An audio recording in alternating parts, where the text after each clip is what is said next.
नमस्कार दोस्तों, इस वाले वीडियो में AK सिंह साहब हमें ये बताएंगे कि भाई ये ABC सेल्स क्या होते हैं और मॉड्यूल सिलेक्शन के बाद आपको क्या क्या देखना होता है, और साथ ही में ये EL टेस्ट क्या होता है और ये जो वारंटी टर्म्स कंडीशंस, जो परफॉर्मेंस वारंटी और जो प्रोडक्ट वारंटी होती है उसके बारे में भी और इन्फॉर्मेशन देंगे।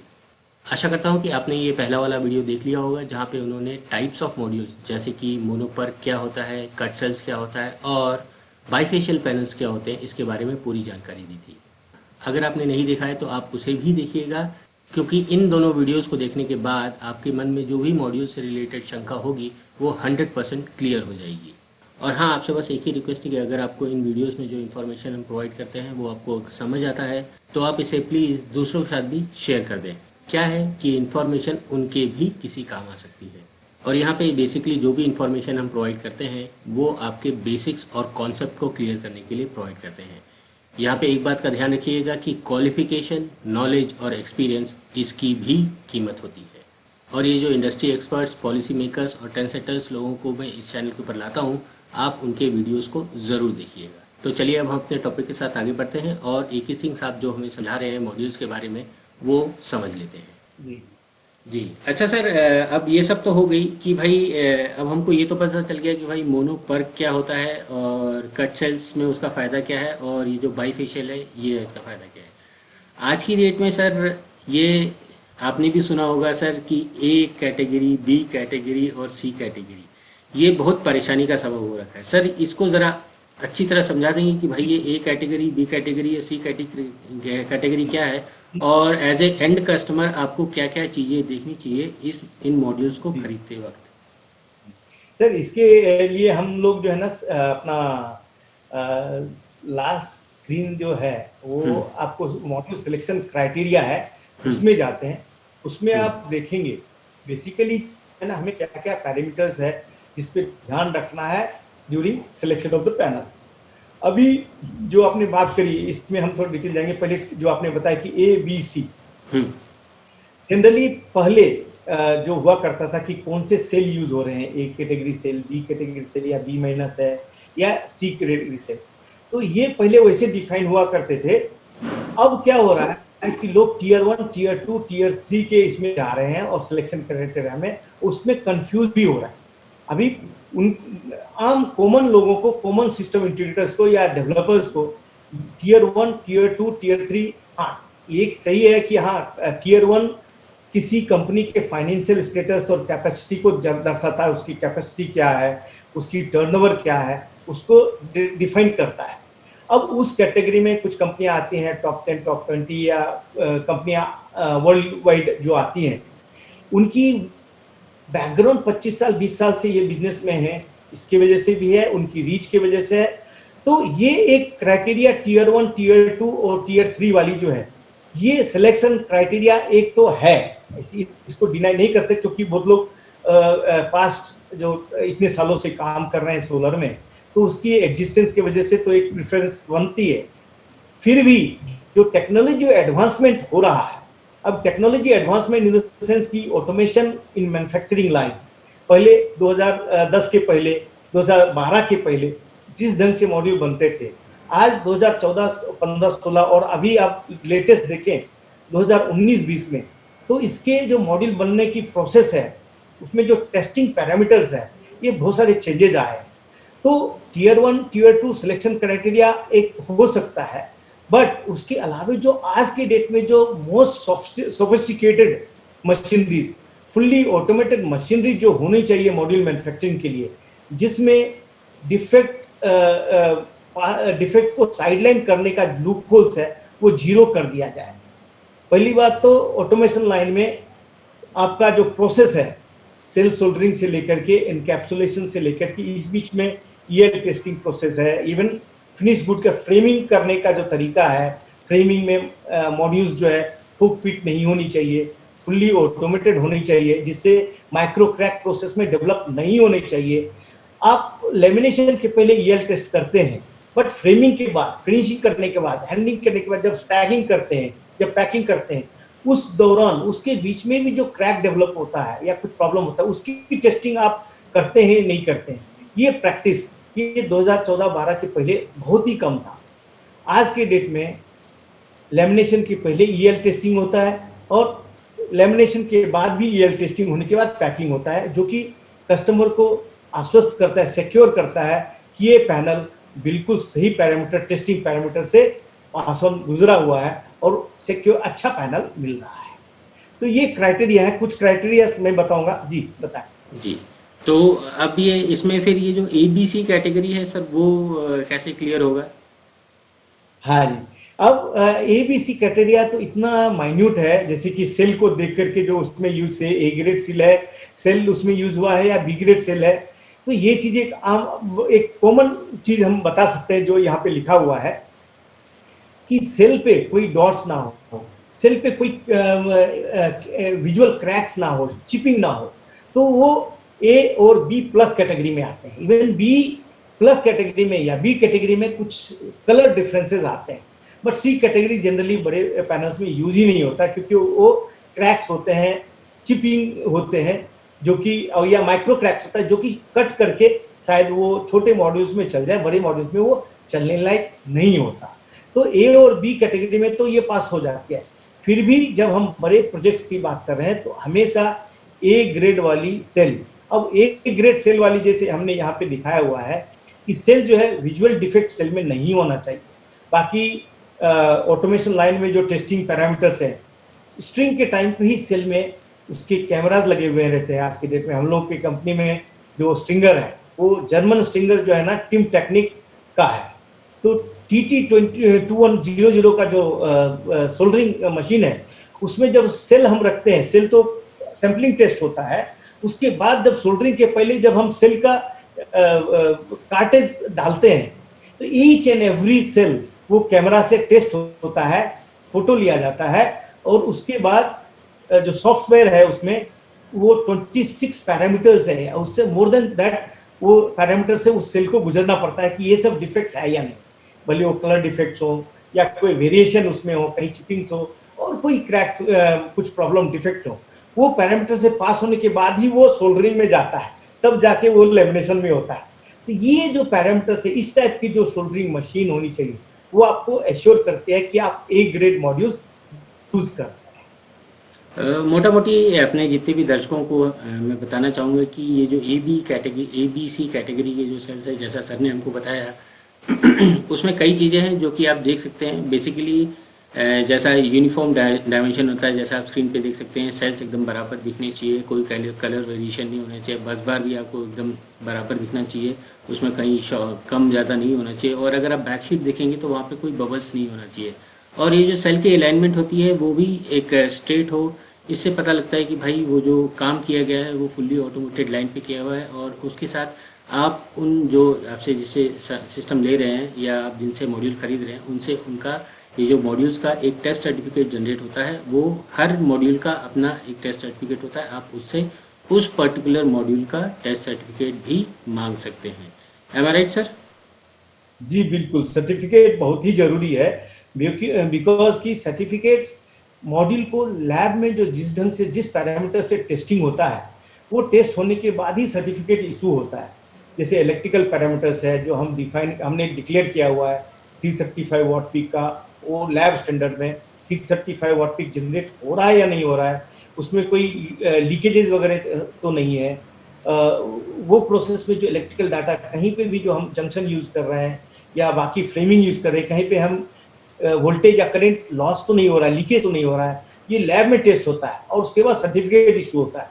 तो ये बहुत ही जरूरी है कि हम सर्टिफाइड मॉड्यूल्स ही लें, और सर्टिफाइड जैसे IC 61115 है, बाद में BIS अभी उसके ऊपर BIS इंडियन स्टैंडर्ड जो BIS ने किया हुआ है, डिफाइन किया हुआ है, तो वो BIS सर्टिफिकेट देख करके ही जो कि एश्योर करता है कि ये प्रोडक्ट सर्टिफाइड है, टेस्टेड है और वो फॉलो किया गया है मैन्युफैक्चरिंग के प्रोसेस में।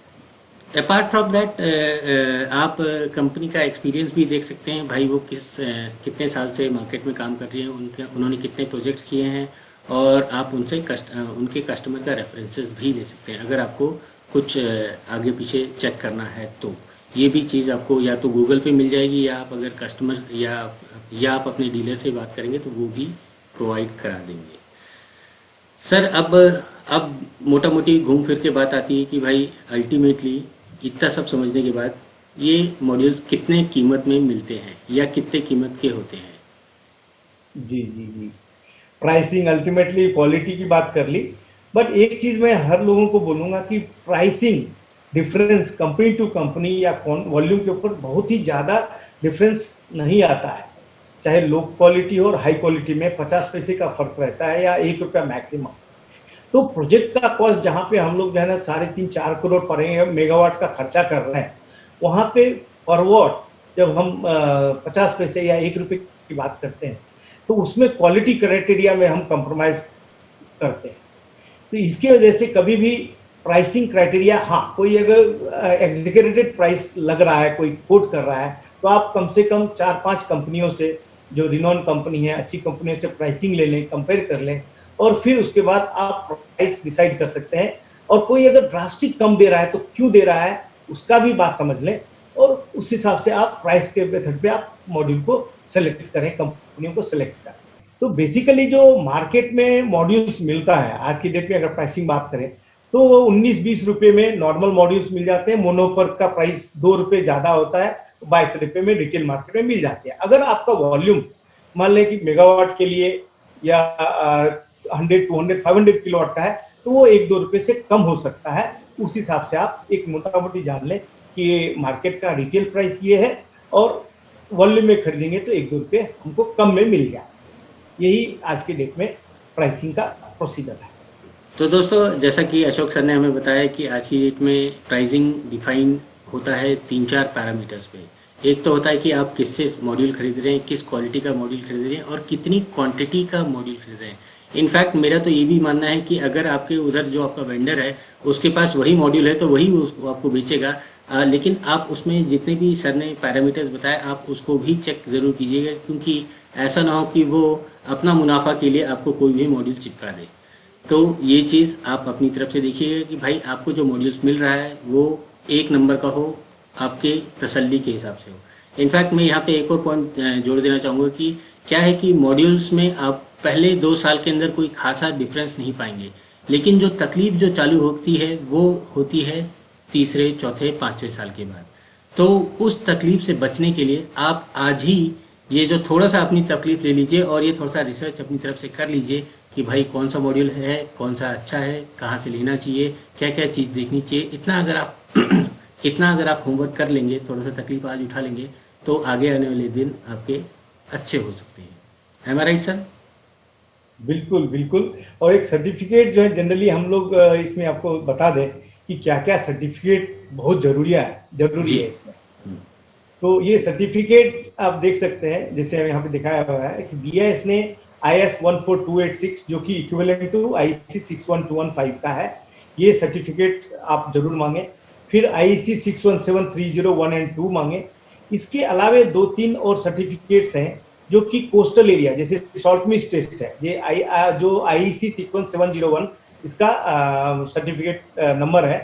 तो ये सॉल्ट मिस्ट जहाँ कोस्टल एरिया है वहाँ पे इसकी बहुत ज़रूरत होती है, क्योंकि इफेक्ट जो है सॉल्ट का, जो एनवायरनमेंट में जो सॉल्ट है वो इफेक्ट करता है मॉड्यूल को, वो इफेक्ट ना करे, तो वो डिफेक्ट जो है वो फ्री रहे ये मॉड्यूल, और ये सर्टिफाइड हो उस वर्क में, उस पोजीशन में काम करने के लिए लायक हो वो मॉड्यूल।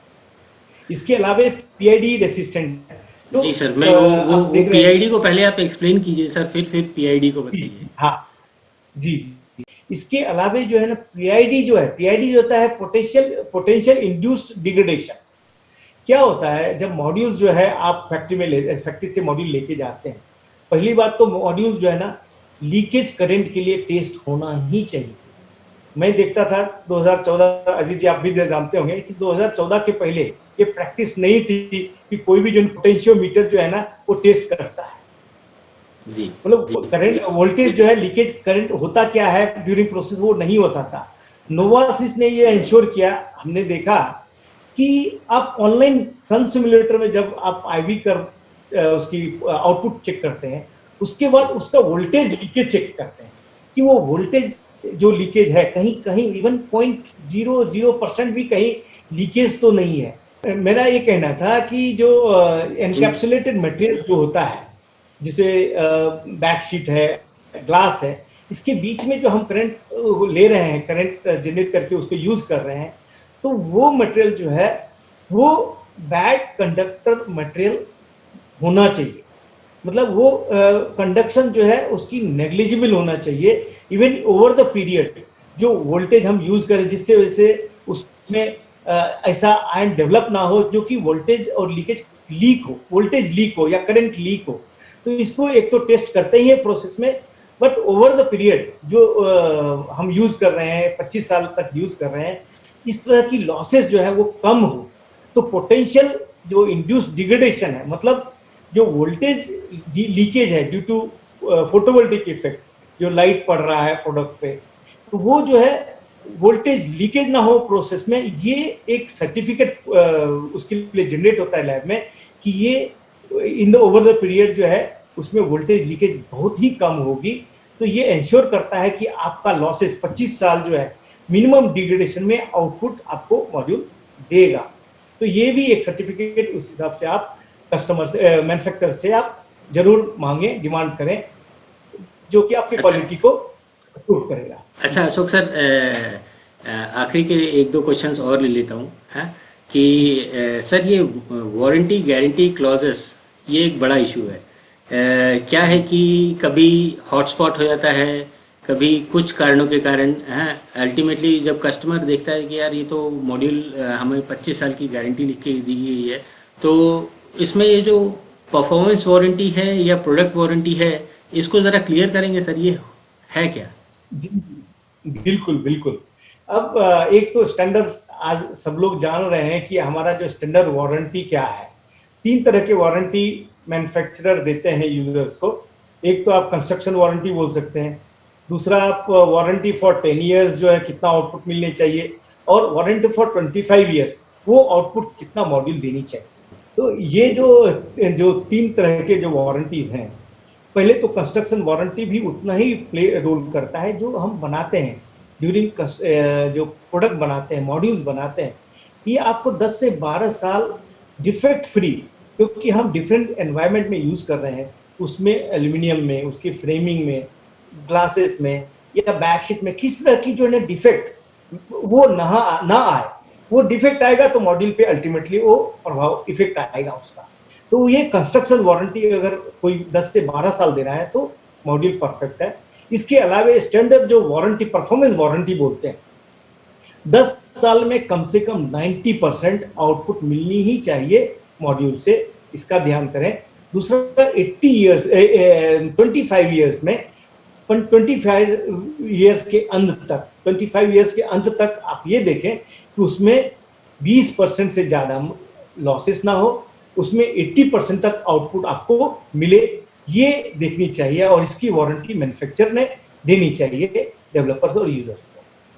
सर ये तो हो गई सर पेपर में जो लिखा गया है कि भाई इतने ये वारंटी टर्म्स होता है, एक है प्रोडक्ट वारंटी, एक होता है performance warranty, no doubt about that. ये एक स्टैंडर्ड है जो इंडस्ट्री पूरी तरह फॉलो कर रही है आज की डेट में पूरे सारे।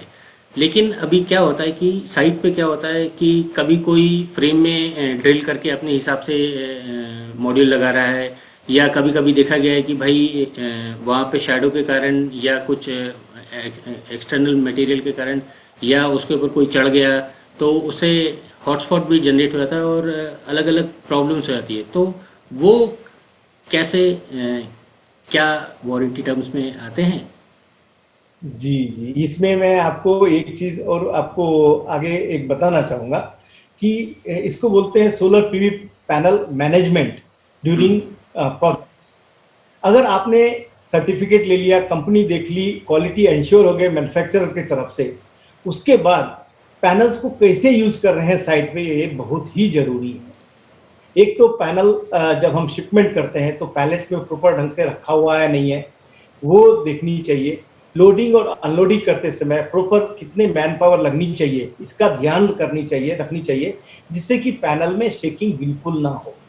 फैक्ट्री में बिल्कुल केयरफुली पैक किया जाता है, उनको मालूम है, बट ये जानकारी मैन्युफैक्चरर को यूजर्स को भी देनी चाहिए। जैसे हम लोग एक मैनुअल बनाए हुए हैं, बाकी सारे मैन्युफैक्चरर भी बनाए होंगे, तो नोवेसिस ने मैनुअल बनाया कि कैसे पैनल हैंडल करना चाहिए एट द साइट। तो हैंडलिंग, लोडिंग अनलोडिंग प्रॉपर ढंग से होना चाहिए, जिससे कि मॉड्यूल्स में शेकिंग कम हो, मॉड्यूल ज़्यादा हिले नहीं, उसकी जो रखने के तरीके हैं वो ग्लास के फेसिंग में ना हो। तो ये सब चीज देख करके पैनल हैंडलिंग होनी चाहिए यूज करते जब हम प्रोजेक्ट में यूज कर रहे हैं। दूसरा, आपने जैसे बताया कि पैनल्स में बहुत लोग जब होल मैच नहीं हो रहे होते हैं, मिसमैच हो रहे होते हैं, तो पैनल में ड्रिल करके उसको फिर वो बिठाने की कोशिश करते हैं। पैनल में ड्रिलिंग बिल्कुल अलाउड नहीं है, परमिटेड नहीं है, बिकॉज क्योंकि हम इतना हैंडलिंग कर रहे हैं सेल को बचाने के लिए।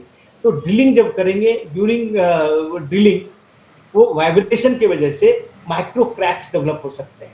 और माइक्रो क्रैक्स मतलब सेल में अगर थोड़ा भी क्रैक्स, जिसकी वजह से हम ईएल मैन्युफैक्चरिंग में ईएल टेस्टिंग करके आपको एश्योर करते हैं कि कोई माइक्रो क्रैक्स नहीं है, वो अगर साइट में बिकॉज ऑफ ड्रिलिंग, बहुत लोग तो पैनल के ऊपर चलते हैं क्लीनिंग करते समय या फिटिंग करते समय, ये बिल्कुल अलाउड नहीं है, ये बिल्कुल अवॉइड है। इसको चीज हैंडलिंग केयरफुली करें, ड्रिलिंग ना करें, पैनल के ऊपर चले ना, नहीं तो माइक्रो क्रैक डेवलप होगा।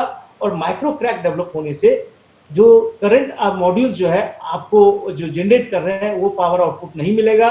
ओवर द पीरियड वो और डेवलप हो जाएगा, बढ़ता जाएगा, रेसिस्टेंस बढ़ेगा, जिससे आपके प्लांट में आउटपुट मिलना भले 5 साल या 10 साल बाद बिल्कुल बंद भी हो सकते हैं।